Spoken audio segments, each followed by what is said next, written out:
মমতা, মা স্কুলে যাইতা না? এইভাবে ঝুললে চলবো? যাও, রেডি হও, তাড়াতাড়ি স্কুলে যাবা। বাবা আজকে বন্ধ না? সব বাচ্চারা তো স্কুলে যেতেছে, কে বলছে বন্ধ? রেডি হও, যাও যাও, রেডি হও তাড়াতাড়ি। না বাবা, কোনো বাহানা চলবো না। ওঠো ওঠো ওঠো ওঠো ওঠো। আয়ো স্কুল জানো ভাই, তুমি অনেক ভালো, এরকম করে স্কুল কামাই করলে চলবো না? না, আয়ো আয়ো, যাও যাও, রেডি হও, যাও রেডি হও, যাও যাও যাও যাও, রেডি হও। মা আমাকে অনেক ভালোবাসে, আমিও মাকে অনেক ভালোবাসি।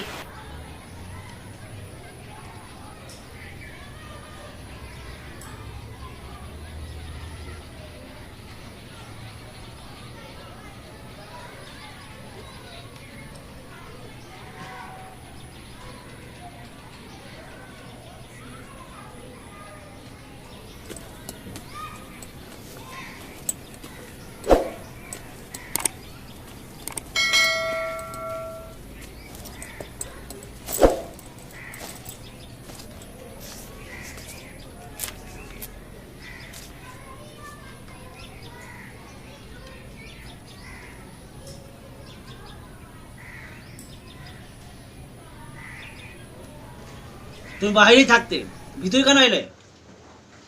মমতা, আমি তোমাকেই বলছি কোন দিকে খেয়াল তোমার। আর কালকে আমি মা সম্পর্কে কিছু একটা লিখতে বলেছি, লিখেছো? শোনাও তাহলে।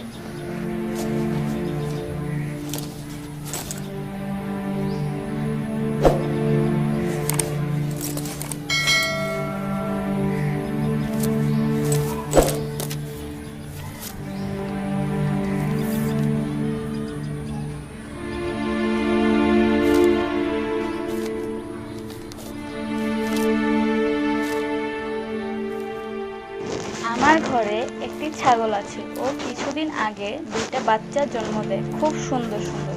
একদিন আমি ওই জায়গা থেকে একটা বাচ্চা আমার সাথে খেলার জন্য নিয়ে গেছিলাম। আমি যখন মায়ের কাছ থেকে বাচ্চাটা আলাদা করি, তখন ওর মা খুব জোরে জোরে কাঁদতেছিল। আমি তো কিছুই বুঝতে পারি নাই। কিছুক্ষণ পর আমার বাবা আমাকে এসে বলে, মা, ওর বাচ্চাটা ওর মায়ের কাছে দিয়ে আসো। আমি যখন বাচ্চাটিকে মায়ের কাছে দিয়ে দিলাম, ওর মা চুপ হয়ে গেল। তখন আমি বুঝতে পারি, মা যারই হোক, মা তো মাই হয়।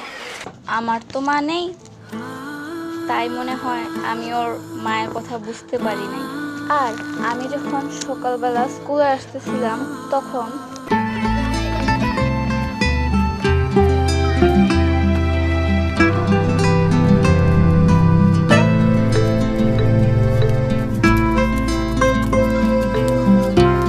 মমতা, দেখ একটা পাখি। কই পাইলা? জঙ্গলে গেছিলাম, দেউসা একটা ডাইলে হের মাই বাসা বানাইছে। হ্যাঁ, বাসায় বইয়া চি চি করতেছে। ওরে মনে হয় ওর মা খুঁজতেছে। যাও, তুমি ওর মার কাছে রাখা হো না ভাই। ঠিক আছে, চলো আমরা মিলে এটা রাখাই।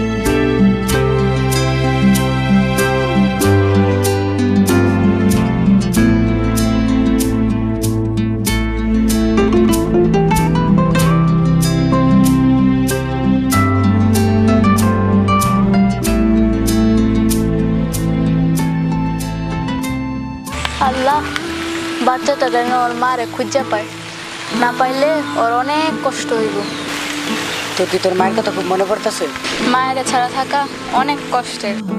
পাখির বাচ্চাটির তো মা নেই, ওর কষ্ট কেউ বুঝবে। আজ পাখির বাচ্চাটিকে ছাড়তে গিয়ে স্কুলে আসতে দেরি হয়ে গেছে। আর আমার বাবা বলে, মা পৃথিবীর সবচেয়ে আপন হয়। এই গল্প কি এখানেই শেষ হয়ে যাবে? মায়ের মমতা কি সবাই ভুলে যাবে? আমার বাবা বলে, ভুলতে হলে হাসতে হয়। এখন কি আমরা হাসবো?